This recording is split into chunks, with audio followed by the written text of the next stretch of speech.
हरे भरे विलो गांव, धान के खेतों और प्राचीन चाय की पहाड़ियों का एक सुंदर नजारा था। यहीं पर स्नेहा, एक शांत स्वभाव की महिला, अपने तलाक के बाद लौटी थी। उसकी छोटी धूप से भरी कुटिया एक शांतिपूर्ण एकांत देती थी।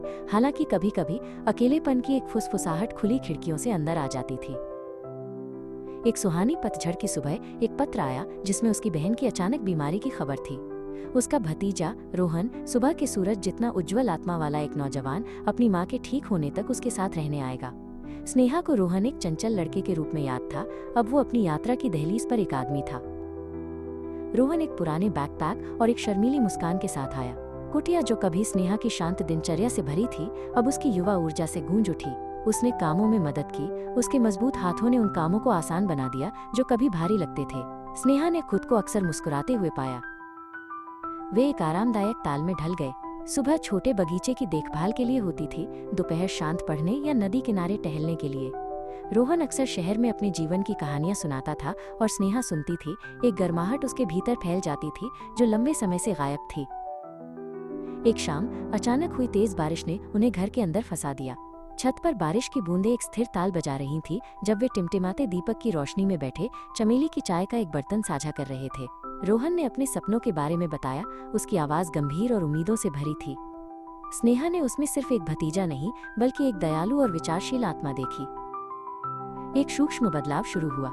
एक ठहरती हुई नजर, एक ही चाय के कप तक पहुंचते हुए गलती से छूता हुआ हाथ, एक साझा हंसी जो एक पल ज्यादा देर तक रही।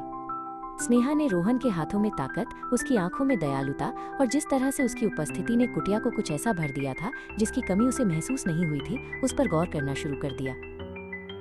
रोहन को भी बदलाव महसूस हुआ। स्नेहा की शांत गरिमा, उसकी बुद्धिमत्ता और उसने जो कोमल शक्ति धारण की थी, उसने उसे आकर्षित किया।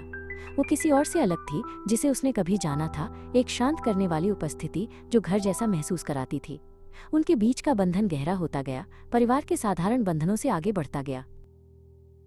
एक तारों भरी रात, जब वे बरामदे में बैठे थे, रात में खिलने वाली चमेली की खुशबू हवा में घुल रही थी, रोहन ने स्नेहा का हाथ पकड़ा। ये एक शांत इशारा था, फिर भी इसने बहुत कुछ कहा। स्नेहा का दिल एक तितली के पंखों की तरह फड़फड़ाया, एक ऐसी भावना जिसे वो भूल चुकी थी। उनका रिश्ता खिल उठा। उनके बीच एक शांत रहस्य संजोया गया। कोई बड़ी घोषणाएं नहीं थी, कोई सामाजिक अपेक्षाएं पूरी नहीं करनी थी। बस एक दूसरे की स्थिर, आरामदायक उपस्थिति, एक ऐसा प्यार जो स्वाभाविक रूप से बढ़ा जैसे चाय की पहाड़ियों पर प्राचीन पेड़।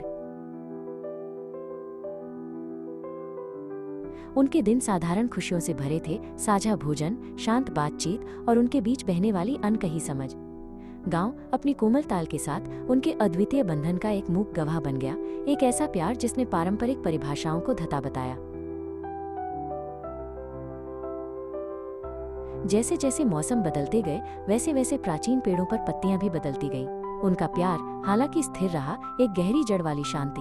उन्होंने एक दूसरे के साथ में खुशी पाई, साझा चुप्पी में उतना ही जितना उनकी धीमी फुसफुसाहट में।